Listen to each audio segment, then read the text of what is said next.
Hello, everyone. Happy Friday. I hope everyone's had a great week. You'll probably watch this on Saturday. So, happy Saturday in case you see it then. But, it's Titans Day. Woo! We are here to talk about Season 4, Episode 3, titled Jinx, unfortunately. And we'll get into that. I have a lot to say with this episode. Like I said, for me, narratively, this episode is a lot weaker than the last two, and it sucks because I feel like we came off this great high with the first two episodes, and then we get here and everything is just so annoying for me. It's just so annoying, and I feel like I'm right back in season 3 where every scene that happened I was questioning everything because it didn't make sense. It's not as bad here, but I definitely turned my head and I was like, what? Why was this decision made? Like, what? And we'll get into that. So let's not even waste time. We open up and we are with the aftermath of the Mother Mayhem fight. Raven is out for the count. Her soul self is gone. So any type of connection she had with Trigon, her demonic side, that's gone. And this is very interesting. And I hope we spend more time with this. It looks like we are by the episode 4 stills. So that's great because we get a great conversation concerning her soul self being gone between her and Gar later on. And it's really nice, but we'll come back to that. So we cut away from there and we are with these two random workers who get attacked via a blood spider or whatever. And it's carried out by this random woman who turns out to be Mother Mayhem's right-hand lady. I swear to you, we never learn her name. And my thing is like, why was she introduced? We didn't even get her name. Like, we could have at least gotten her name and then it would have been like, oh, okay. But for all of this, it just could have been carried out by Mother Mayhem. It was weird. But basically, the random woman, she steals 40 gallons worth of blood, right? She comes back to the Temple of Azarath and she finds out Mother Mayhem basically stole Raven's powers. And she's kind of like cautious at first, but then Mother Mayhem zaps some of the power into some random stone and all is well with this random woman. So whatever.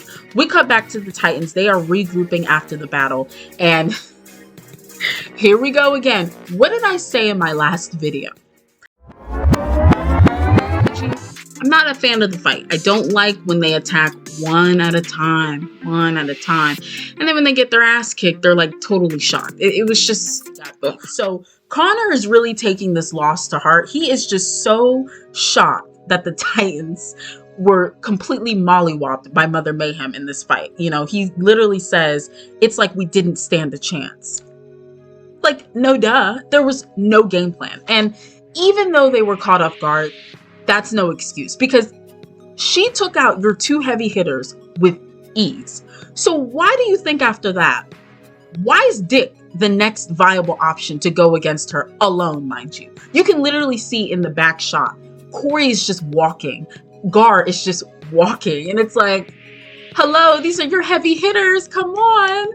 So it's like, no wonder you lost. But Dick kind of, you know, gives the team some morale, so that's really nice, and basically gives everyone an assignment. So once again, this episode, the team is separated again, and I'm like, but it's okay, because this time, unlike season 3, everything that everybody is doing everything that everyone is doing serves the main story, one way or another. So I'm okay with it, but I hope that they get back together from the 4th episode on, because I don't want the pattern to reemerge where they're separated for majority of the season and then they get back together in the season finale. Like, no. But basically the assignments are this. Gar is regulated to babysit Raven, and it's fine because he gets his own personal story out of it and they get a nice conversation, so that's fine. Tim and Connor are going to Star Labs for training.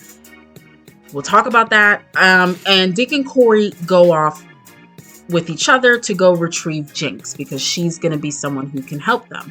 We get a lot of Dick Kory in this episode. It's very, I don't want to say it's subtle.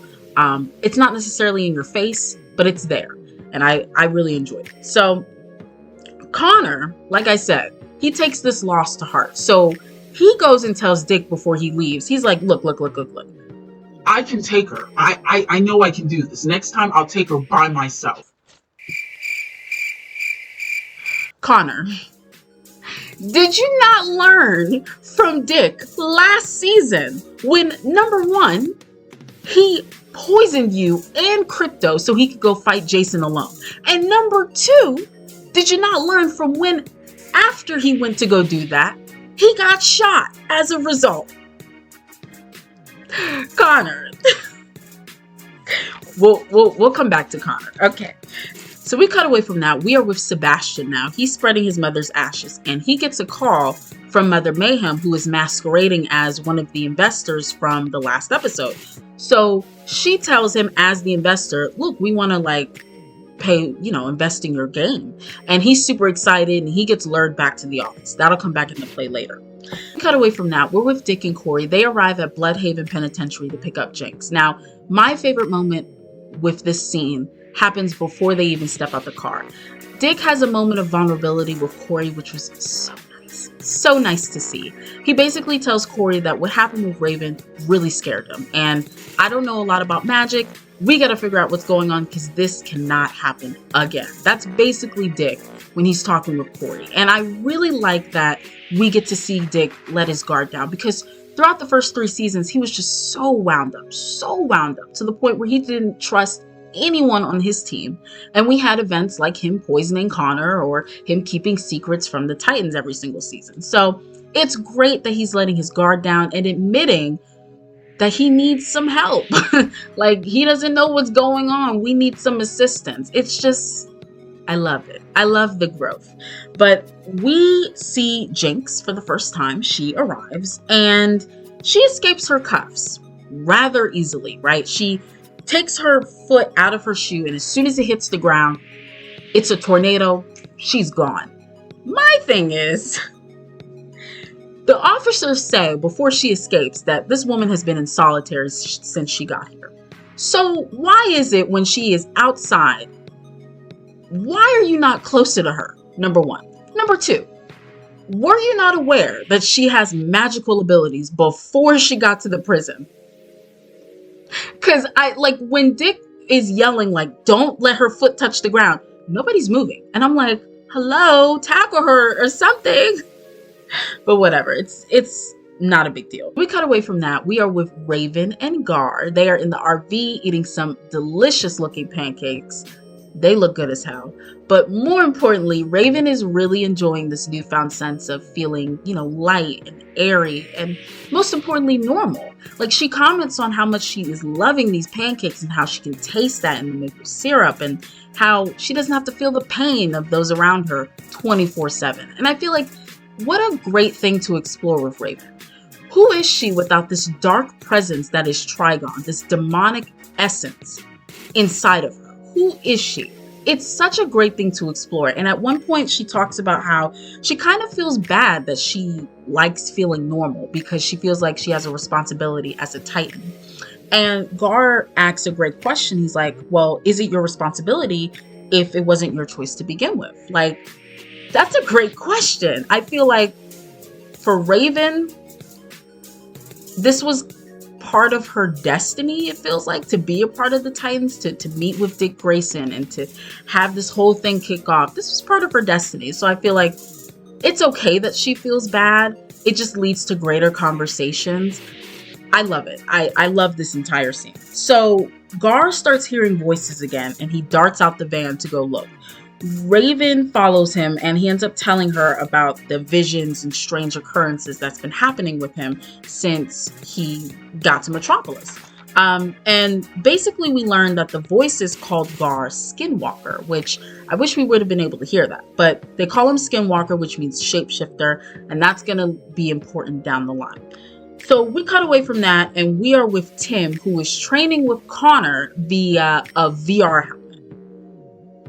For those who watched my initial reaction, you know I am not a fan of this. I do not like that Tim is training with a VR helmet and it's not hands-on. I feel like he is getting the short end of the stick, and of all the characters, he should not be getting the short end of the stick because he wants to be the next Robin, but Dick is not there. Dick has literally had hands-on training with pretty much everyone on the team, but now Tim.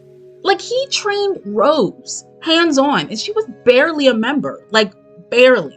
So I don't like that he's in a VR helmet. It is what it is. But it was a very funny scene, him hitting Connor repeatedly, and Connor's like, can we move on? Connor is very wound up this entire scene. He tried to say that Tim is really not going to be an asset because he can't handle it. And I'm like, Connor, you are the last person to be saying that. Please stop.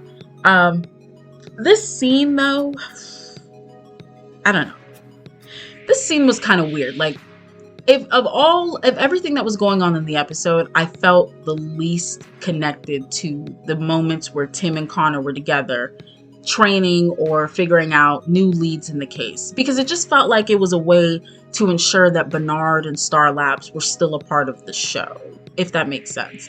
But basically, the meat and potatoes, they find out that there was a break-in at the MPD evidence warehouse and 40 gallons of blood were stolen, like I mentioned earlier.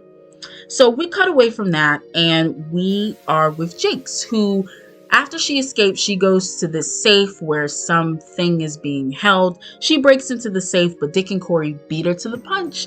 And they basically ask for her help in exchange for this heart in the box that she was after. So Kory is looking at this box while Dick and Jinx are talking. And she opens it and then she turns to stone. And I'm like, damn. Damn. So she gets sidelined this episode, which I guess is not the worst thing in the world. Dick freaks out. It's a very cute Dick Kory moment. He's very, very concerned. Like, oh my God, can she breathe? Can she breathe? I was like, she can. But okay. So he demands Jinx to lead him to this woman named Lerone, who can apparently reverse the spell. So we cut away from that. We are back with Sebastian, who returns to the investor's office, and the investor is looking at him like, what the hell are you doing here? Obviously, he's been lured there by Mother Mayhem. So while this whole exchange is happening, the investor picks up a pair of scissors, points them at his eye, and just stabs his eye out. I was like, oh my God. He falls to the floor. Sebastian is freaking the hell out. This is all orchestrated by Mother Mayhem. And basically he gets, framed for his murder. And that's a whole thing. So we'll get back to that. But we cut back to Raven and Gar. They're still in the woods doing their thing. Gar starts seeing the unimaginable. And Raven, since she doesn't have her powers, she doesn't know what the hell's going on. So he ends up holding her hand so that she can see what he sees. Now, my BBRae heart fluttered for just a moment. And then it died all over again. So that's great. And I love how they just held that shot of them holding hands. I was like, okay, that's great.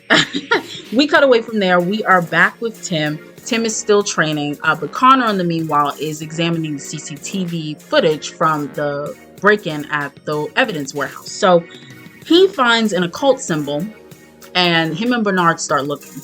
Connor manages to decipher that, okay, occult means hidden, so that means whatever this symbol is, it's probably hidden in plain sight. I'm like, Connor, you know what? You are so smart, but you lack so much common sense. Goodness. Anyways, Connor tells Bernard to run the blood samples and see if there's a genetic connection, which, how did you come to this conclusion? I thought we were on the symbol, and then he jumped to the blood sample. I'm like, again, Connor, so much intelligence, but so little common sense. Just wonderful.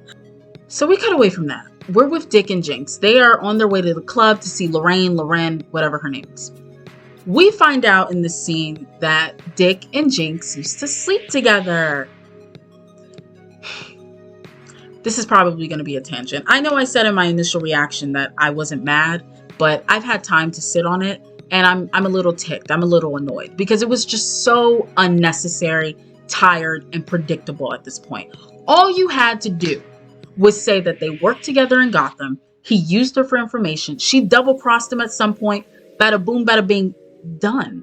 The sexual component adds nothing to the story. I doubt it's going to come up again in future episodes because why would it? It adds nothing to the main story nothing. So why is this here? Literally 60 to 70% of Jinx's dialogue throughout her entire time in this episode is dedicated to either being jealous of Kory or alluding to her and Dick's sexual history. And it's like, when I pictured Jinx's premiere episode, this is not what I pictured. I didn't expect for a good chunk of her dialogue and presence to revolve around Dick slipping his penis inside of her. Like, this is just not what I imagined. And here we have another female character who is brought in and broken down and literally just there to say, yup, Dick had another relationship before Kory. It's an unnecessary barrier. I can't stand it, because at this point it's Dawn, Barbara, and Jinx. I don't think he and Donna got together. So it's those three.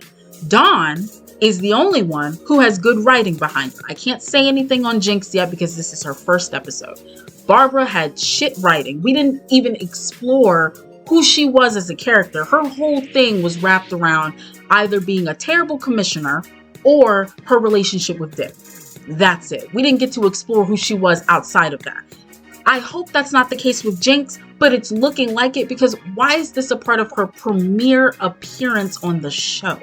I just cannot. Like, Dick doesn't even entertain her throughout the entire time they're together, which, that's great. I love that. Come on, growth. But why am I, as an audience member, why are we wasting our time with this? Nobody gives a shit that they slept together. Nobody cares. Like, literally nobody cares. So why are we doing this?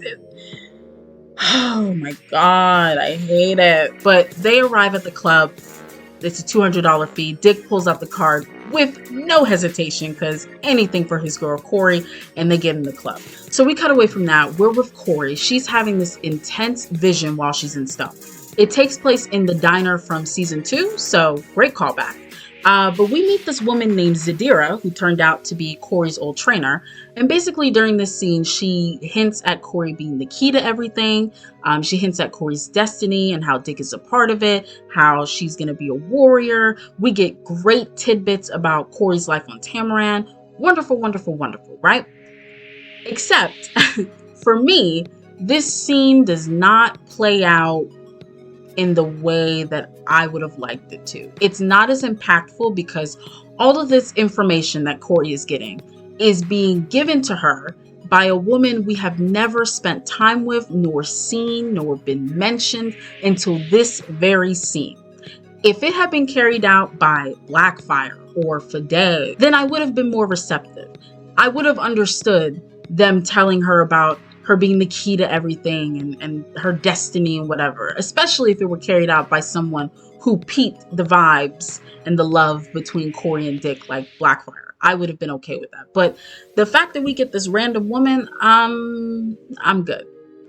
We cut away from that, and Tim, Connor, and Bernard find out the symbol from earlier, the occult symbol. It originates from Sebastian's video game beta. So things are picking up. Things are picking up. We find out Sebastian also has the same genetic codes as all the victims, right? Because Connor asked Bernard to compare the blood samples. So things are picking up.